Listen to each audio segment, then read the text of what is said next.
السلام علیکم ورحمۃ اللہ وبرکاتہ۔ الحمدللہ رب العالمین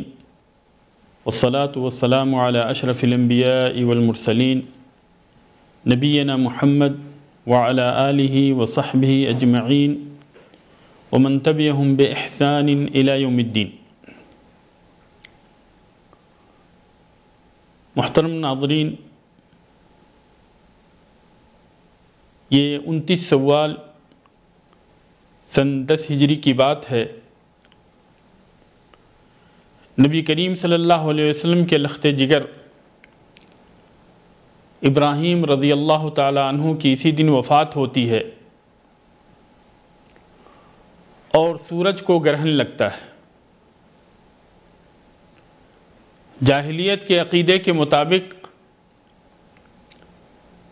لوگوں نے یہ کہنا شروع کیا کہ ابراہیم رضی اللہ تعالی عنہ کی وفات کی وجہ سے سورج گرہن ہو گیا۔ نبی کریم صلی اللہ علیہ وسلم سورج گرہن کو دیکھ کر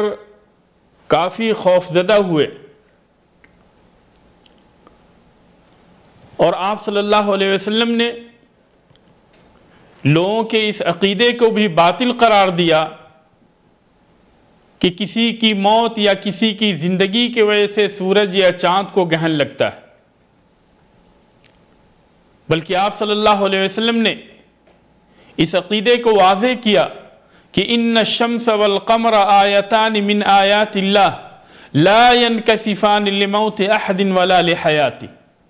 کہ سورج اور چاند یہ اللہ تبارک و تعالیٰ کی نشانیوں میں سے دو عظیم ترین نشانی ہیں۔ یہ کسی کی زندگی یا کسی کے موت کی وجہ سے بے نور نہیں ہوتے، ان کو گرہن نہیں لگتا، بلکہ نبی کریم صلی اللہ علیہ وسلم نے یہ بھی فرمایا یخوف اللہ بہ عبادہ، کہ اللہ تبارک و تعالیٰ اس کے ذریعے سے اپنے بندوں کو ڈراتا ہے۔ نبی کریم صلی اللہ علیہ وسلم سورج گرہن کو دیکھنے کے بعد اس قدر خوفزدہ ہوئے کہ آپ کو ڈر لگنے لگا کہ کہیں ایسا نہ ہو کہ قیامت قائم ہو جائے، اور آپ صلی اللہ علیہ وسلم کے خوف کا اندازہ اسماء بنت ابی بکر رضی اللہ تعالی عنہا کی اس حدیث سے بھی ہوتا ہے کہ نبی کریم صلی اللہ علیہ وسلم گھر کے اندر داخل ہوئے اور اس قدر آپ صلی اللہ علیہ وسلم خوف اور جلدی کی حالت میں تھے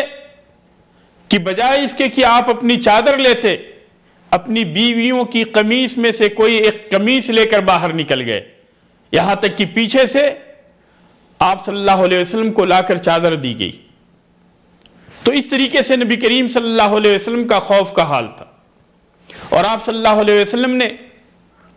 سورج گرہن اور چاند گرہن کے موقع پہ جو چیز مشروع قرار دی اس کی وضاحت آپ صلی اللہ علیہ وسلم نے حدیث ہی کے اندر فرما دی فَإِذَا رَأَيْتُمُوهَا، کہ اگر تم سورج گرہن یا چاند گرہن دیکھو فَكَبِّرُوا، تو اللہ تبارک و تعالیٰ کی تکبیر بیان کرو،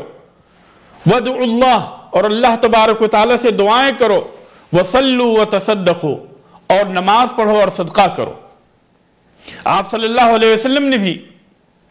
سورج گرہن کے موقع پہ یہی کیا۔ آپ صلی اللہ علیہ وسلم خوف کی حالت میں جلدی جلدی مسجد کے اندر تشریف لائے اور یہ ندا دلائی الصلاۃ جامعہ، کہ لوگوں نماز کے لیے اکٹھے ہو جاؤ۔ جب صحابہ کرام اکٹھے ہو گئے، اس کے اندر خواتین بھی تھیں، تو آپ صلی اللہ علیہ وسلم نے انہیں 2 رکعت نماز پڑھائی۔ سارے کے سارے لوگ جب سب بستہ کھڑے ہو گئے تو آپ صلی اللہ علیہ وسلم نے انہیں 2 رکعت نماز پڑھائی، اور اس 2 رکعت نماز کی کیفیت یہ تھی کہ ہر رکعت کے اندر آپ صلی اللہ علیہ وسلم نے 2 رکوع کیا اور 2 سجدے کیے، یعنی آپ صلی اللہ علیہ وسلم نے 2 رکعت نماز پڑھائی، لیکن اس 2 رکعت نماز کے اندر 4 رکوع اور 4 سجدے تھے۔ اور اس نماز کی کیفیت یہ ہے، جیسا کہ عائشہ رضی اللہ تعالی عنہ اور دوسرے صحابہ کرام سے اس سلسلے میں احادیث ہے کہ آپ صلی اللہ علیہ وسلم نے تکبیر کہی، تکبیر کہنے کے بعد آپ صلی اللہ علیہ وسلم نے سورہ فاتحہ پڑھی، پھر اس کے بعد میں دوسری سورہ ملائی، اور یہ سورت بہت ہی لمبی سورت تھی، اور پھر اس کے بعد میں آپ صلی اللہ علیہ وسلم نے رکوع کیا، رکوع کرنے کے بعد میں سمیع اللہ لمن حمدہ کہتے ہوئے آپ صلی اللہ علیہ وسلم نے سر اٹھایا، پھر اس کے بعد ربنا ولک الحمد کے بعد آپ صلی اللہ علیہ وسلم نے پھر قرات کی، سورہ فاتحہ پڑھی اور اس کے بعد میں دوسری سورہ ملائی، اور یہ قیام جو ہے پہلے قیام کے مقابلے میں تھوڑا سا کم تھا۔ پھر اس کے بعد میں آپ صلی اللہ علیہ وسلم رکوع کیا، اور رکوع کرنے کے بعد پھر آپ صلی اللہ علیہ وسلم رکوع سے قومے کے لیے سر اٹھائے، سمیع اللہ لمن حمدہ کہتے ہوئے ربنا ولک الحمد حمدا کثیرا طیبا مبارکا فیہ، اور اس طریقے سے آپ صلی اللہ علیہ وسلم ذکر و اذکار کرتے رہے یہاں تک کہ آپ صلی اللہ علیہ وسلم سجدے میں گئے، اللہ اکبر کہہ کے سجدے میں گئے، اور آپ صلی اللہ علیہ وسلم نے 2 سجدے کیے۔ یہ رکوع بھی لمبا تھا اور سجدے بھی آپ صلی اللہ علیہ وسلم کے لمبے تھے۔ اس طریقے سے آپ صلی اللہ علیہ وسلم نے 1 رکعت مکمل کی، اور پھر دوسری رکعت بھی نبی کریم صلی اللہ علیہ وسلم نے پہلی رکعت کی طرح سے 2 رکوع اور 2 سجدے کے ساتھ ادا کی۔ تو اس طریقے سے آپ صلی اللہ علیہ وسلم نے 2 رکعت نماز پڑھی، اور ان 2 رکعت نماز کے اندر آپ صلی اللہ علیہ وسلم نے 4 رکوع کیے اور 4 سجدے کیے۔ پھر سلام پھیرنے کے بعد نبی کریم صلی اللہ علیہ وسلم نے خطبہ دیا، اور خطبے کے اندر نبی کریم صلی اللہ علیہ وسلم نے یہ فرمایا کہ لوگوں میرے اوپر وہ ساری کی ساری چیزیں واضح کر دی گئی ہیں جن سے تم قیامت کے دن گزر کے جاؤ گے،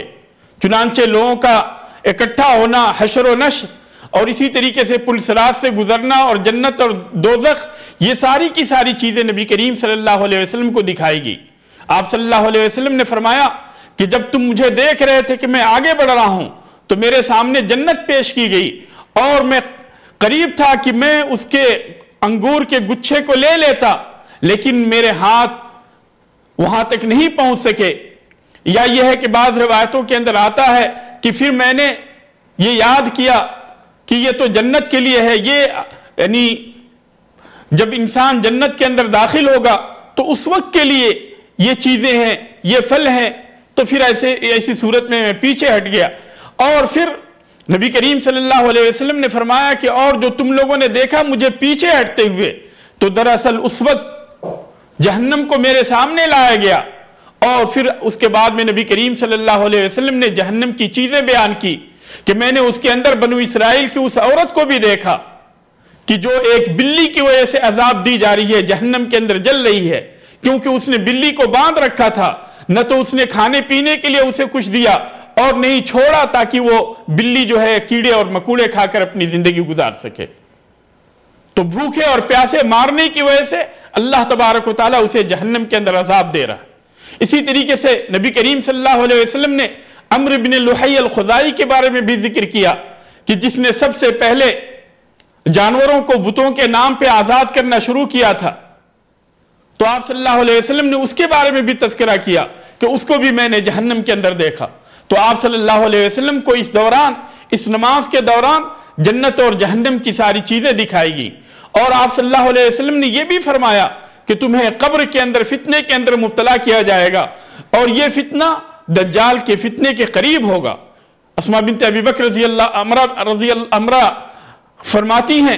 جو کہ عائشہ رضی اللہ تعالی عنہ کی راوی ہے، کہ عائشہ رضی اللہ تعالی عنہ کہتی ہیں کہ اس کے بعد ہی سے نبی کریم صلی اللہ علیہ وسلم نے قبر کے عذاب اور جہنم کے عذاب سے پناہ مانگنی شروع کی۔ تو اس طریقے سے یہ سورج گہن اور چاند گہن یہ کوئی عام سی بات نہیں ہے،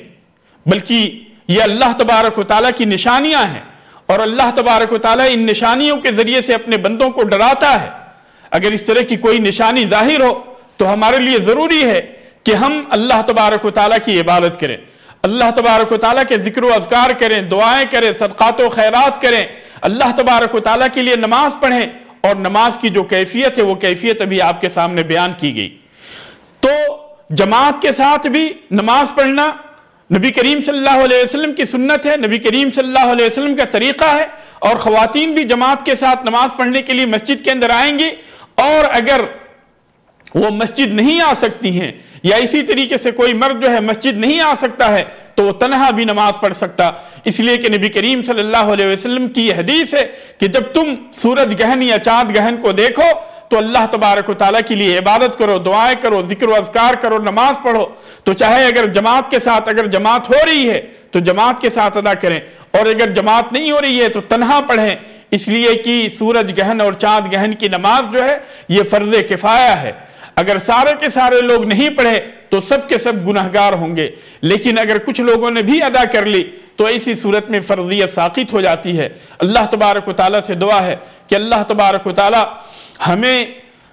نیک کام کرنے کی توفیق عطا فرمائے، اللہ تبارک و تعالیٰ ہمیں اپنے حفظ و امان کے اندر رکھے، اللہ تبارک و تعالیٰ ہمیں ہر طرح کے عذاب سے اور ہر طرح کی ظلم و زیادتی سے اللہ تبارک و تعالیٰ ہماری حفاظت فرمائے۔ اللہ تبارک و تعالیٰ جب تک ہمیں اس دنیا کے اندر زندہ رکھے، اسلام پہ زندہ رکھے، اور جب ہمیں وفات دے اسلام پہ وفات دے۔ آمین وآخر دعوانا الحمدللہ رب العالمین، والسلام علیکم ورحمۃ اللہ وبرکاتہ۔